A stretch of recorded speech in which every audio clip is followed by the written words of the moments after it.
La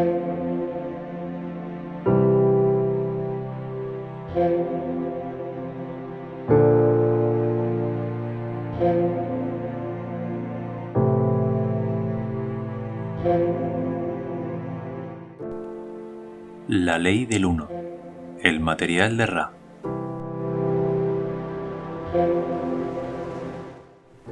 Muy bienvenidos a todos de nuevo, aquí en La ley del uno, el resumen del libro, en este caso la sesión 20 del material de Ra, de la ley del uno. Gracias por estar ahí, gracias por esperarme, necesitaba una pequeña pausa debido a todo lo que está sucediendo. Muchas veces nos afecta y mucho, y en este caso me he decidido tomar una pausa para mí, para estar tranquilo y también un poquito para desconectar. Está claro que tenía pensado volver, pero he podido volver un poquito antes, gracias también a algunos usuarios que me escribieron y me dieron sus ánimos para continuar, para seguir, sobre todo también con la ley del 1. Y quisiera desde aquí también agradecérselo mucho, ya que me dieron su apoyo y estoy muy contento. Y ahora sí que sí, nos vamos para la sesión 20 y proseguimos con Don Elkins y Ra en su conversación. Y Don le pregunta a Ra, ¿qué ocurrió con las entidades de segunda densidad que no fueron cosechadas cuando comenzó la tercera densidad? Bueno, es evidente, pero recordamos que los seres de segunda densidad eran los vegetales y los animales, y algunos tipos de cuarzos. Supongo que algunas de ellas no la alcanzarían, dice Don. Dice Ra, la segunda densidad puede repetir durante la tercera densidad una parte de su ciclo. Don prosigue y pregunta, ¿ha sido alguna de estas entidades de segunda densidad cosechada a tercera densidad en estos últimos 75.000 años? Ra le dice, es algo que se ha producido cada vez con mayor frecuencia. Don prosigue y dice, por lo tanto, cada vez más entidades de segunda densidad están alcanzando la tercera densidad. ¿Podéis dar un ejemplo de una entidad de segunda densidad que haya llegado recientemente a la tercera densidad? Y aquí Ra le contesta, quizá el caso más frecuente de graduación de segunda densidad durante el ciclo de tercera sea el de las mascotas. Para el animal que está expuesto a las influencias individualizadoras del vínculo con una entidad de tercera densidad, o sea, las personas, esta individualización favorece agudo incremento en el potencial de la entidad de segunda densidad. De modo que tras el cese del complejo físico, después de alcanzar la supuesta muerte o cambio del lo que llamo yo el cambio de vehículo, este complejo mente-cuerpo no retorna a la conciencia indiferenciada de esa especie, por así decir. Don Elkins prosigue y dice, ¿podéis proporcionar entonces un ejemplo de una entidad de tercera densidad que fuera en su existencia previa una entidad de segunda densidad? ¿Qué tipo de entidad llega a ser aquí? Dice Ra, cuando una entidad de segunda densidad vuelve como de tercera densidad para el inicio de este proceso de aprendizaje, la entidad está equipada con las formas más bajas, si queréis llamar así a esas distorsiones vibratorias de conciencia de tercera densidad, es decir, equipadas con la conciencia de sí. Aquí básicamente lo que se está diciendo es que gracias a la interacción del ser humano, que ya está más evolucionado, digamos así, gracias a esa interacción con los seres de segunda densidad, que en este caso son los vegetales, los animales y algunos cuarzos, se logra esa conciencia de sí. Es básicamente también como si fuera una cadena. Digamos que los seres más evolucionados que nosotros incluso también nos ayudan a nosotros a evolucionar. Incluso los seres de cuarta, quinta, sexta, séptima densidad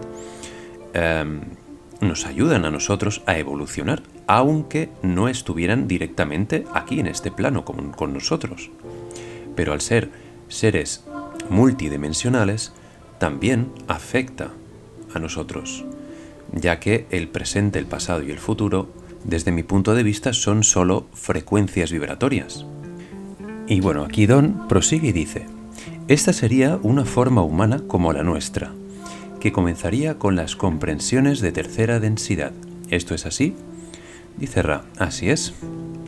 Don prosigue y dice: en cuanto al rápido cambio que se produjo en el vehículo físico de la segunda a la tercera densidad, habéis dicho que ocurrió en aproximadamente una generación y media. Se perdió el pelo corporal y hubo cambios estructurales. Estoy al corriente de la física, que afirma que todo es movimiento o vibración. Es correcta mi suposición de la que la vibración básica que compone el mundo cambia, creando así un conjunto diferente de parámetros en ese breve periodo de tiempo, entre cambios de densidad, lo que posibilita un nuevo tipo de ser. ¿Estoy en lo cierto? Dice Ra: simplemente así es. Aquí en pocas palabras se dice que con el paso del tiempo, las densidades y los ciclos suceden una serie de cambios estructurales en los seres y también entre nosotros, obviamente. Y también esto coincide con el pequeño estudio que estoy haciendo de diseño humano, que a partir del 2027 vendrán los nuevos humanos, quizá nuevamente reestructurados, para soportar mejor, podríamos decir, esta nueva densidad que estamos por experimentar.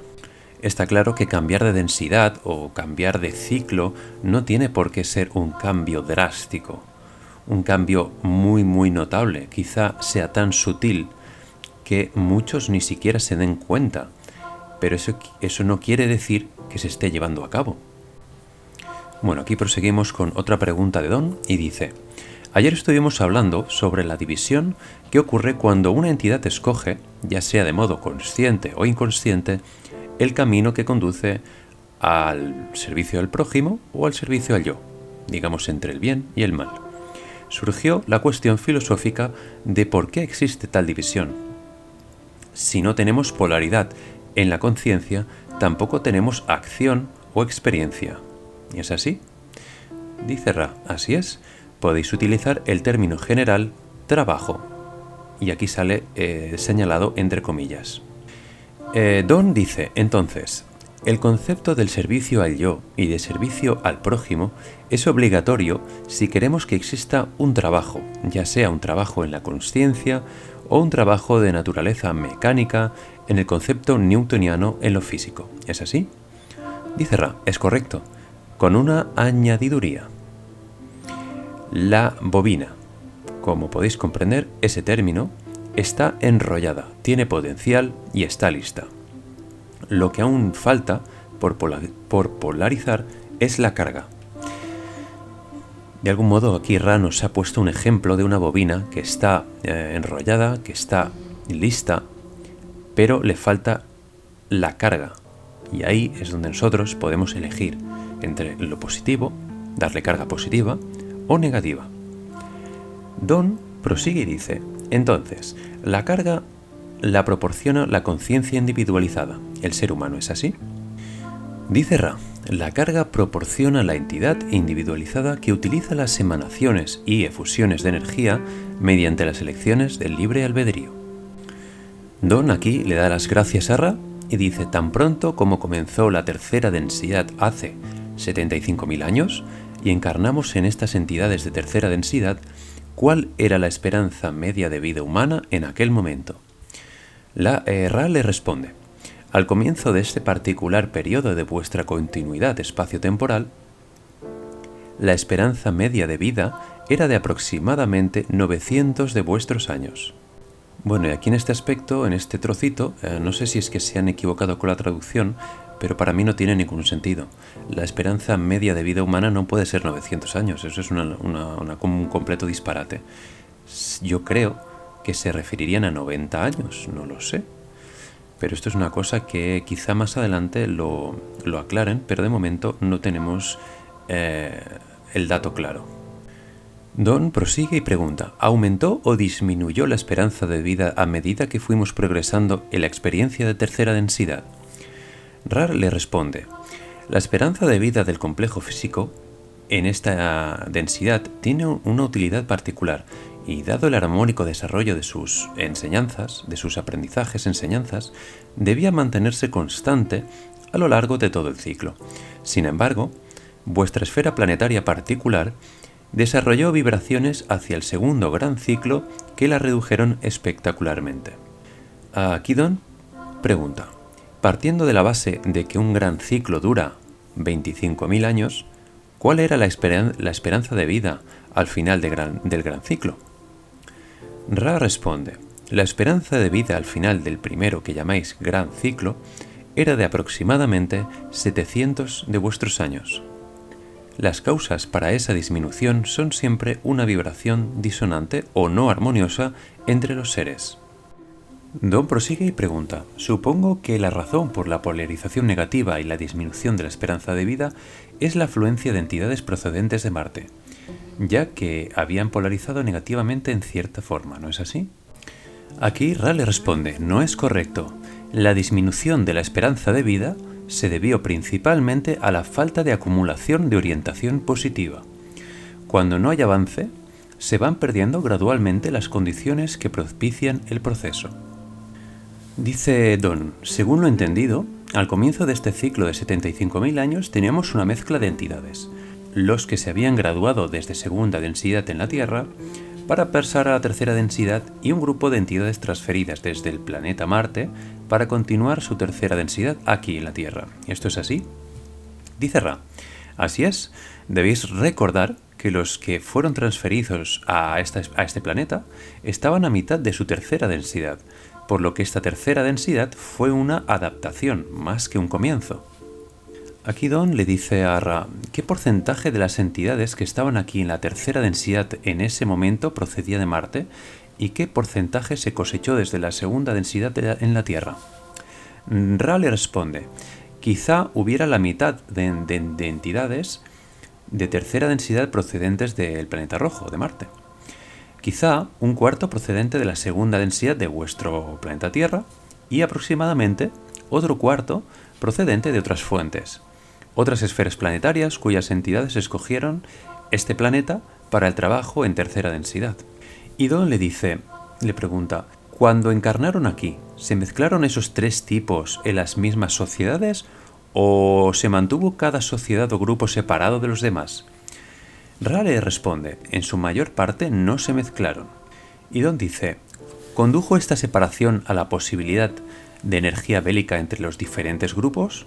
Dice Ra, así es. Don le pregunta, ¿esto contribuyó a reducir la esperanza de vida? Dice Ra, efectivamente, esto redujo la esperanza de vida, ¿cómo la llamáis? Don prosigue y pregunta, ¿podéis indicar por qué 900 años es la esperanza de vida óptima? Ra le responde, el complejo de las personas de tercera densidad tiene quizá un programa de acción catalítica que puede llegar a ser cientos de veces más intensivo que el de no importa qué otra densidad. Así, el aprendizaje-enseñanza es más confuso para las personas que se ven, digamos, inundados por un océano de experiencias. Durante los primeros 150 o 200 años, un complejo de mente-cuerpo-espíritu atraviesa el proceso de una niñez espiritual.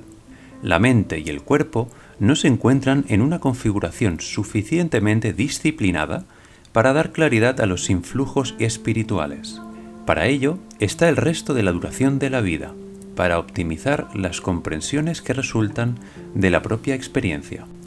Vale, con esta última parte acabo de entender cuando Ra se refería a la esperanza de vida de 900 años a la que se refería. Yo no sé por qué estaba pensando como la vida de una persona en sí, como una persona individualizada. Pero Ra aquí se estaba refiriendo al ciclo de la humanidad en sí, como un grupo de personas, no como una persona individualizada, como estaba pensando yo. Bueno, aclarado este punto, Don pregunta, remontándonos al primer periodo de 25.000 años, o gran ciclo, ¿qué tipo de ayuda prestó la Confederación a las entidades que estaban en dicho periodo para que tuvieran la oportunidad de crecer? A lo que Ra le responde, los miembros de la Confederación trabajan con estas entidades. También hubo la ayuda de un miembro de la Confederación que trabajó con las entidades de Marte para hacer la transición.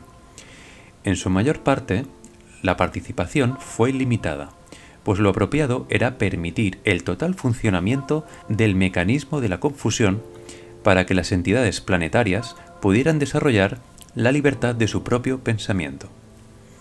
Suele ocurrir que un ciclo planetario de tercera densidad tiene lugar de forma que no es preciso que exista ayuda exterior, o de otros seres, prestada bajo la forma de información. En su lugar, las propias entidades son capaces de trabajar hacia las polarizaciones y los objetivos adecuados del aprendizaje de tercera densidad. Don prosigue y le pregunta: ¿debo entender entonces que no hubo cosecha ni positiva ni negativa al final de esos 25.000 años? Dice Ra: así es. Los pertenecientes al que llamáis el Grupo de Orión trataron de ofrecer información a las entidades de tercera densidad durante aquel ciclo. Sin embargo, esa información no fue a parar a oídos de los que trataban de seguir ese camino de polaridad. Dice Don: ¿qué técnica empleó el Grupo de Orión para proporcionar esa información? Dice Ra: emplearon dos tipos de técnicas. La primera, la transferencia de pensamiento, o lo que llamáis telepatía. Otra, la disposición de ciertas piedras para sugerir grandes influencias de poder, siendo el caso de las estatuas y formaciones rocosas de vuestras zonas del Pacífico, y hasta cierto punto en las regiones de América Central, como las conocéis en la actualidad. Dice Don: ¿estáis haciendo referencia en parte a las cabezas de piedra de la isla de Pascua? Dice Ra: así es. Don pregunta: ¿cómo podrían esas cabezas de piedra influenciar a la gente para emprender el camino del servicio al yo? Dice Ra: podéis imaginar a aquellas entidades que viven de tal forma que sus complejos mente, cuerpo, espíritu parecen estar a la merced de fuerzas que no pueden controlar. Dada la existencia de una entidad como una estatua o una formación rocosa, cargada con nada más que poder, es posible para el libre albedrío de los que vieran esa particular estructura o formación atribuirle dicho poder. Poder sobre las cosas que no pueden ser controladas. Eso, entonces, tiene el potencial de una distorsión mayor hacia el poder sobre los otros. Y como era de esperar, Don pregunta: ¿cómo se construyeron esas cabezas de piedra? A lo que Ra responde: se construyeron mediante el pensamiento. Tras un examen de la mente profunda, el tronco del árbol de la mente, observando las imágenes que con mayor probabilidad podían causar un sobrecogimiento en el observador. Es curioso ver ese proceso, ¿no? Este proceso de cómo colocaron las cabezas, ese proceso que fue tan rebuscado, tan estudiado, ¿no?, por el Grupo de Orión, para que de alguna manera esas piedras soltaran esa fuerza, ¿no?, ese impacto sobre el hombre, para que fuera influenciado, ¿no?, de alguna manera, para el servicio al yo, para ser polarizado. Imaginaos a día de hoy todo lo que conlleva todo esto. No hay nada al azar, en verdad, ¿eh? Don pregunta: ¿lo llevaron a cabo las propias entidades de Orión o lo hicieron en el plano físico? ¿Aterrizaron o lo hicieron desde los planos mentales? Dice Ra: casi todas estas estructuras y formaciones que se construyeron a distancia mediante el pensamiento. Las entidades de vuestro plano o densidad crearon algunas de ellas en tiempos posteriores, imitando a las construcciones originales. O sea, aquí Ra está diciendo que ni siquiera estuvieron allí presentes físicamente, sino que de repente aparecieron. Fue como con lo que hemos comentado en capítulos anteriores, ¿no?, con el formas pensamiento. Igual. Don pregunta: ¿de qué densidad era la entidad de Orión que construyó esas cabezas? Dice Ra: de la cuarta densidad, la densidad del amor o de la comprensión. Fue la densidad de la entidad concreta que ofreció esa posibilidad a los de vuestro primer gran ciclo. Aquí Don hace una pausa para aclarar, preguntándole a Ra, que quiere aclarar que se utiliza la misma definición para hablar de cuarta densidad negativa y para la cuarta densidad positiva. Ambas las llama la dimensión del amor o de la comprensión. Ra no hace distinción. Aquí Don parece que se ha obsesionado con las cabezas de la isla de Pascua y le pregunta: ¿cuántos años hace que se construyeron esas cabezas?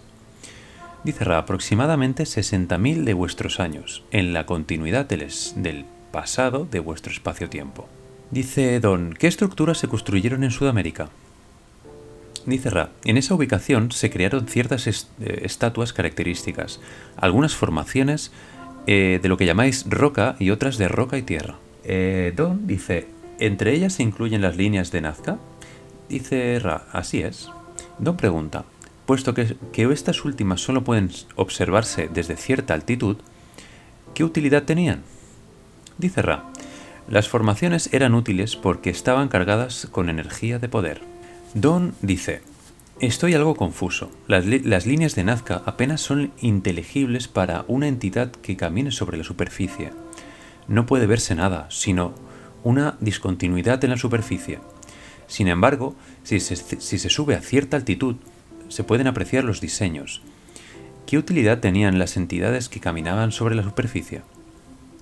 Dice Ra: en el espacio-tiempo que es ahora vuestro presente, es difícil percibir que en el espacio-tiempo de hace 60.000 años esa Tierra estaba dispuesta de modo que los poderosos diseños estructurales eran visibles desde el punto elevado de las colinas distantes. Dice Don: en otras palabras, en aquel tiempo existían colinas desde las que se podían verse estas líneas, ¿no es así? Dice Ra: esta va a ser la última pregunta extensa de esta sesión. Dice: todo este terreno plano que veis ahora en esa zona incluía colinas en numerosos lugares. La continuidad de espacio-tiempo ha procedido a erosionar mediante el viento y el agua, y en gran medida, tanto las formaciones de estructuras de tierra diseñadas en aquel momento como la naturaleza del paisaje circundante. Dice Don: creo entender entonces que las líneas no son más que los restos de lo que hubo en su día. Dice Ra: así es. Bueno, ya está aquí la sesión 20 de la Ley del Uno, material de Ra. Muchas gracias por estar ahí detrás, por escucharme, por seguirme, y me despido como siempre dice Ra. Os dejo en el amor y la luz del infinito creador. Un fuerte abrazo a todos y hasta la próxima.